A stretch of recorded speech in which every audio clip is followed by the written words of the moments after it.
하울레 오시스타 카냐 쿠르스탄 슬라우라 함타 민 최광진 곤술리 쿠시티 고마리 코리아 هوش هالم لا هاولر من ساڵێک و چەند مانگێکە لە هەرێمی کوردستان دەژیم، بەڵام پێش 15 ساڵ بەر لە ئێستا هاتوومەتە کوردستان. خەڵکی کوردستان زۆر باشن. من پەیوەندی باشم لەگەڵ خەڵکی کوردستان هەیە و لەبەرەوەی پێش 15 ساڵ بەر لە ئێستا هاتوومەتە کوردستان و ئێستاش لێرەم و شارەزایەکی باشم لەسەر کوردستان هەیە و بەتایبەت لە کولتور و دابوونەریت. دەتوانم بڵێم خەڵکی کوردستان منیان زۆر خۆشەوێت و منیش ئەوانم خۆشەوێت. هەر لەو کاتەی هاتوومەتە ئێرە سەرەتا سەردانی قەڵای هەولێرم کرد و پیاسەیەکم بەنێو بازاڕدا کرد. پەیوەندێکی باشیشم هەیە لەگەڵ خەڵکی کوردستان. کوردستان شوێنی خۆشی لێ و دوکان و مارکێتی گەورەی زۆری لێ بەتایبەتی هەولێر.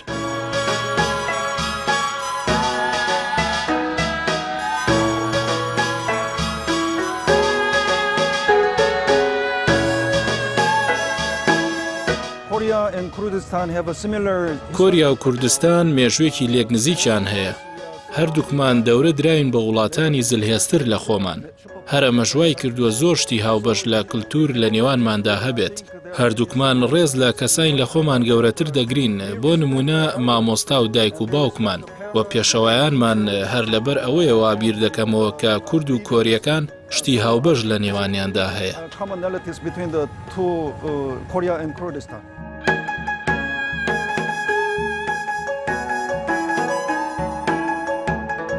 I like to eat Kurdish food, especially dolma, because dolma looks like Korean kimchi. حەزم بە خواردنی کوردی هەیە، بەتایبەت دۆڵمە، چونکە دۆڵمە لە خواردنی کۆری کیمچی دەچێت.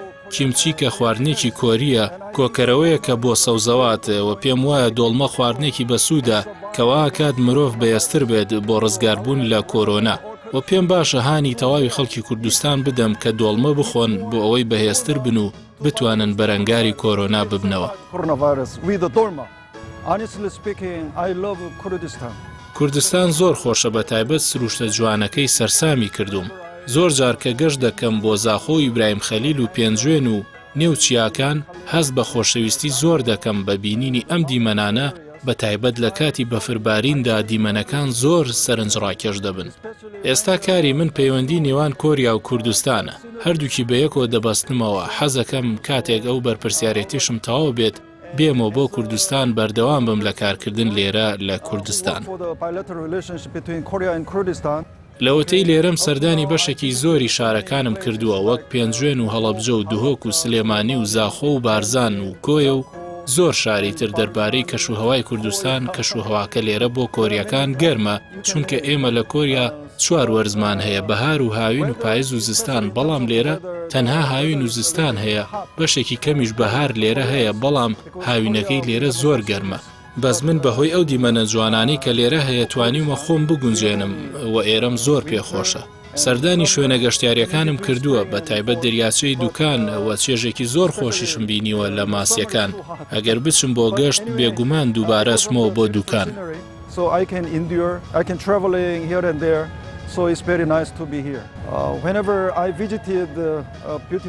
من سەردانی زۆربەی شوێنە گەشتیاریەکانی هەرێمی کوردستانم کردووە. ئەمە ژوای کردووە هەر کاتێک سەردانی چیا و سروش دەکەم وام لێ دەکات ئیلهامی شعرم بۆ بێت. ڕاستەوخۆ شعرەکان لە مۆبایلەکەم ئانووسم و دواتر کە گەڕامەوە ئۆفیسەکەم شعرەکان ئەنووسمەوە.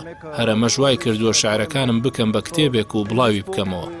لەو ماوەی کە لێرە بووم نزیکەی 11 شعرم نووسیوە و بڵاوم کردوێتەوە. تەواوی شعرەکانیشم لە میدیا کوردیەکان بڵاو بۆتەوە و لە هەندێک لە چاپخانەکانیش بە شێوەی نامیلکە بڵاو بۆتەوە. ئەوەش ڕێگایکی باشە بۆ هەبوونی پەیوەندیەکی باش لەگەڵ خەڵکی کوردستان. تا ئێستا کتێبێکی شعری کۆری و ژاپۆنیم هەبوو، ئەمەش دووەمین کتێبی منە. I started to learn the Kurdish language last year. ساڵی پار دەستم کرد بە فێربوونی زمانی کوردی 6 مانگ لەگەڵ مامۆستایەکی کوردی خوێندم بەڵام ئێستا بەهۆی کۆرۆناوە هیچ ڕێگایەکی ترم نەبوو ناچار بووم ڕایگرم بێگومان بۆ کۆریەک زەحمەتە فێری زمانی کوردی بێت چونکە لێرە دەربڕینەکان جۆرا و جۆرن بەڵام لە وڵاتی ئێمە دەربڕینەکان هەمووی یەک شێوازە بە تایبەت بۆ کۆریەکان زۆر زەحمەتە فێری دەربڕینی پیتی کوردی خێ و جبن جگە لەم پیتانە بێگومان جیاوازی زیاتر هەیە کە فێربوونی زەحمەتە هەروەکو ڕوونم کردەوە 6 مانگ پێش ئێستا مامۆستایەکی کوردم هەبوو بەڵام لەبەر کۆرۆنا ناچار بووم ڕایگرم هەر کاتێک کە شعرم نووسیوە هەوڵم داوە وردە وردە کوردی فێر بم و ئەمە ژوای کردووە کە زیاتر ئاشنایم بە زمانی کوردی هەبێت.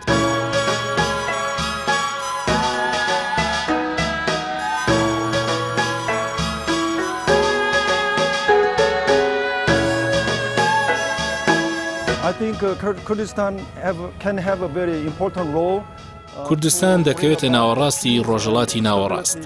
جوگرافیاکەی دەکەوێتە نێوان 4 وڵاتی جیاواز لە کولتور و بیرروڕا بۆیە پێم وایە کوردستان دەتوانێت یاسای زۆر باشی هەبێت بۆ بەرقەرارکردنی ئاشتی و سەقامگیری لەم هەرێمە و گرنگترین شتیش هەبوونی پەیوەندیە لەگەڵ وڵاتە دراوسێکان ئەوە ئەمەش باشترین شتە بۆ جێگیربوون و هاوکاریکردن.